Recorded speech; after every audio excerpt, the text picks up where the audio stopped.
Bien. Bien, otra pregunta al aire. ¿Qué cosa? Sí. Bueno, en definitiva, está complicadito el tema de comunicación y siempre pasa después del mediodía. Pero bueno, le contamos a nuestra gente que estamos con Federico García. Él es psicoanalista y de alguna manera queríamos un poco preguntarle por qué, y desde lo profesional, desde su campo, Ahí estamos de vuelta. preguntarle sobre estas cuestiones que tienen que ver hoy con nuestra sociedad. ¿Nos estás escuchando? Sí, sí. Perfecto, Sí. bueno, ahí creo que lo logramos. No, te preguntaba si la tecnología digital incide y cuánto en este tipo de comportamiento que describís. Sí, sí, digamos, estoy muy de acuerdo con eso que vos decís, Marty. Es como el recurso tecnológico, ¿no? Que sostiene la producción subjetiva actual. Fíjate en las redes sociales, por ejemplo, en un posteo, si vos disentís de algo de lo que se está posteando, lo más lógico es que rápidamente te empiecen a llover insultos. Claro. Imaginemos un posteo político, ¿no? En un partido político yo escribo algo en una disintiendo con eso, lo más próximo que voy a recibir son insultos, ¿no? Como cuando hace poco, no sé, un libertario iba a un evento político contrario o viceversa, porque no radica tanto en qué lado del arco te encuentres, sino que es más bien la forma de vincularnos. Claro. La forma no está tan orientada por el diálogo, está más orientada por el contagio, ¿no? Uh-huh. Y para esta dinámica del contagio, las redes sociales y las tecnologías digitales son francamente una vía facilitadora de eso. Así es, ¿no? bueno. Porque generamos lazos próximos con gente a la cual desconocemos completamente. En realidad yo tengo la ilusión de que son iguales a mí. Y lo más probable es que cuando surja algo la diferencia en ese lazo, bueno, lo cancele y busque otro. Es mucho más económico, digamos, ¿no? Claro. Hacer eso que tratar de recomponer, por decir así. Un rasgo sintomático de esto que mencionás es la estrategia de comunicación comunicacional paraoficial del gobierno, ¿no? Esto de atacar al otro permanentemente por una nimiedad. Da la sensación de... ¿Cómo? ¿Te estoy escuchando? Sí, no, da la sensación de que La Libertad Avanza entendió esto perfectamente, lo vio primero y lo utiliza en su favor. Sí. No sé si sos seguidor de las redes, ¿no? De La Libertad Avanza y sus satélites. Sí, es muy interesante eso porque, viste, está toda la cuestión del horror show, el panic horror show, ¿no? Uh-huh. Y yo pensaba en otros tiempos históricos, por ejemplo, en el tiempo de los romanos, donde en las plazas del pueblo se sacrificaba gente, se golpeaba gente, todo en nombre del soberano. Era como una manera de ejercer el control político. Ahora, en parte, se invisibiliza, ¿no? Entonces, hay algo como que el discurso oficial sugiere y hay todo un entramado por debajo que después lo pone en escena, ¿no? Uh-huh. No es tan lineal, pero evidentemente hay un uso de la violencia como mecanismo de conducción política, ¿no? Y es algo de lo que está pasando y coincido que este gobierno actual supo interpretar bien eso. Claro. Y volverlo en su favor, ¿no? Claro. Sí. Hablabas hace un ratito del contagio y ahí me vino inmediatamente a la mente el tema de la pandemia. Sí.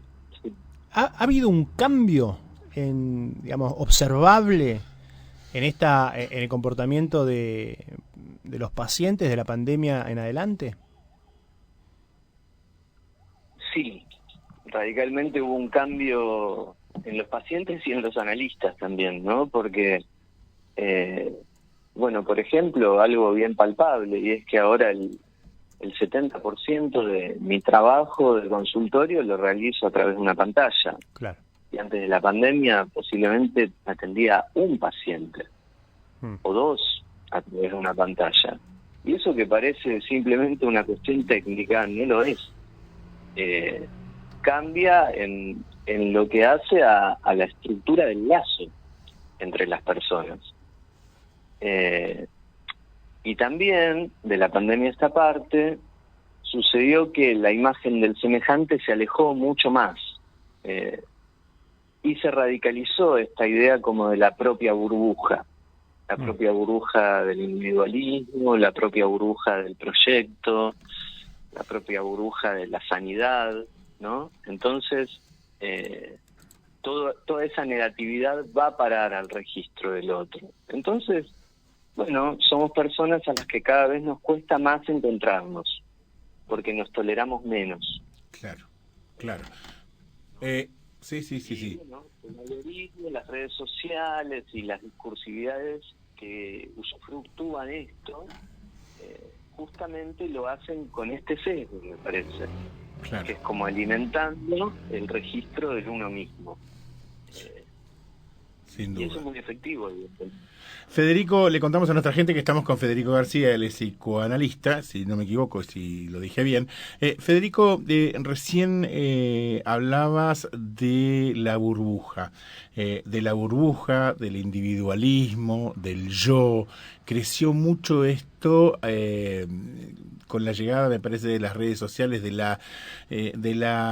querer las cosas ya, de la inmediatez, del no pensar en el otro. Son un montón de hechos que hacen que hoy transitemos la sociedad que tenemos, ¿no? Sí, y todavía estamos en los inicios de lo que yo considero es una revolución de la subjetividad, ¿no? Hacia dónde vamos, muy bien, no lo sabemos. ¿No? Hoy inclusive el sujeto ya no se construye tan contra la figura del otro, no, porque estar contra el otro ya es un lazo al otro. Hoy la cosa es estar como volcado al uno mismo, todo lo bueno que yo soy, todo lo que yo puedo, todo lo que puedo conseguir. Y entonces, bueno, en algunos lugares del mundo, por ejemplo, ya se habla de patologías específicas, por ejemplo, de sujetos que no se enlazan ni siquiera sexualmente a un otro, sujetos que no salen de su habitación, sujetos que no tienen vínculos humanos, sujetos que interpretan muy bien la inteligencia artificial, como humanizan la inteligencia artificial, ¿no? Claro. Piensan en una forma deshumanizada, no sé cómo presentarlo. Esto ya se escucha con mucha habitualidad y nosotros somos un país subdesarrollado. Me imagino que en los lugares más desarrollados del mundo esto debe ser inclusive mucho más pronunciado. Claro. ¿Hay que tenerle miedo, Federico? Bueno, no creo que miedo. Me parece que hay que tratar de acompañar, ¿no? Las nuevas dificultades de nuestros hijos, de las personas más jóvenes, de las personas que vemos más solas, ¿no? Hay que tratar, me parece, de no entrar tanto en el juego violento, ¿no? Quizás la posibilidad de ejercer la tolerancia, de ejercer el diálogo, ¿no? De ejercer el encuentro. Todo eso me parece que es muy importante, ¿no? Un poco de miedo le tengo, no te voy a mentir, pero bueno, yo soy una persona de otra generación también. Claro. ¿No? Siempre supongo que nos dan miedo los avances que se van produciendo. Sí, o los cambios. Los cambios. Sí, tal cual. Bueno, le contamos a nuestra gente, nosotros estamos con Federico García, él es psicoanalista, bueno, hablando de estos cambios, ¿no? Sí, a mí me surge una pregunta, digo, una duda, que no te digo que vos tengas necesariamente la respuesta, pero sin dudas tu opinión nos puede ayudar a ir construyéndola entre todos, que es, ¿qué sociedad podemos aspirar a construir a partir de este sujeto tan individualizado y tan atomizado? Bueno, flor de pregunta me haces. La verdad que no. Te tiro toda la responsabilidad, toma. No, lo que te puedo decir es, por ejemplo, lo que noto es que esta atomización, por ejemplo, se está viendo en lo que es las construcciones políticas, las diversas construcciones políticas. Se encuentran atomizadas. Fíjate que hay como muy poca posibilidad de la unidad, ¿no? Uh-huh. Y de la idea de comunidad. Más bien se está peleando A con B y B con C, ¿no? Y están contando porotos a ver quién tiene más en su banca. Bueno, pienso que todo eso claramente juega en contra, ¿no? Sin dudas, Poder, ¿no? Sin duda juega en contra, ¿no? Sí. Y se aspira, digamos, esta es de vuelta la lectura que uno hace desde afuera, ¿no? A conducir espacios por ahí más chicos, no más chicos, digo, no estoy hablando de poca gente, pero por ahí espacios que no abarcan a la sociedad en su conjunto, y lo hablo desde la política, ¿no? Por ahí con apuntarle a el porcentaje que te permita llegar a tal o cual lugar de conducción política, ya estás. Por ejemplo, ¿no? Pongo como ejemplo el gobierno de la nación, que con tener 1/3 de la Cámara de Diputados ya está satisfecho, porque puede evitar que le vete, digamos, avalar los vetos presidenciales. Es como que se va atomizando toda la vida social de alguna manera. Sí, me parece que claramente se vuelve mucho más efectivo lo que está regido por la imagen que posibilita como el efecto de contagio.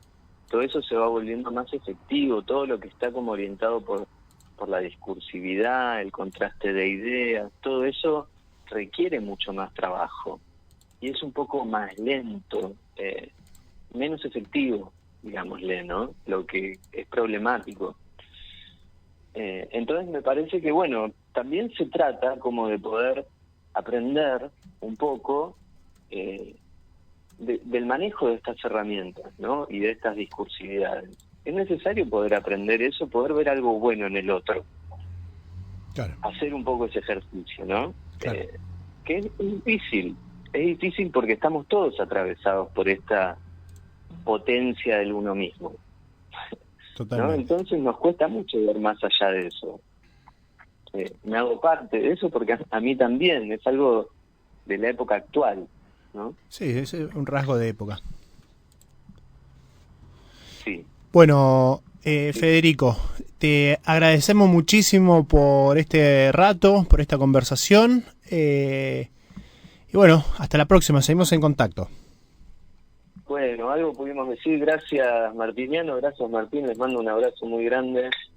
Muchas gracias por el espacio y por llamarme. Otro para vos. Estuvimos conversando con Federico García, psicoanalista, respecto de estas características que vamos viendo cada vez más, que nos hacen reaccionar por ahí no de la mejor manera frente a un estímulo negativo insignificante, que lo hemos visto, digamos, llevado al paroxismo en algunos de los crímenes que se han registrado en octubre en la ciudad de Bariloche. Más allá que las personas tenían cierto grado de antecedentes, es algo que se ve en la diaria.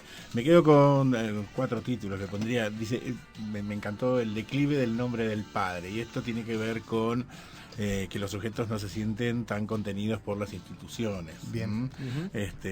El declive del nombre del padre, me encantó lo que dijo, está buenísimo. Está buenísimo. La falta de disciplina institucional, también habló, y la violencia no sucede en enfrentamientos violentos, también la violencia pasa por otras cosas. Después me dejó pensando mucho en esto de las nuevas generaciones, ¿no? El 80% de las parejas se concretan ahora por algoritmos. No, o sea, es una locura. Sí, o sea, vos mandás a una chica o a un chico a conocer a alguien personalmente y no lo hace.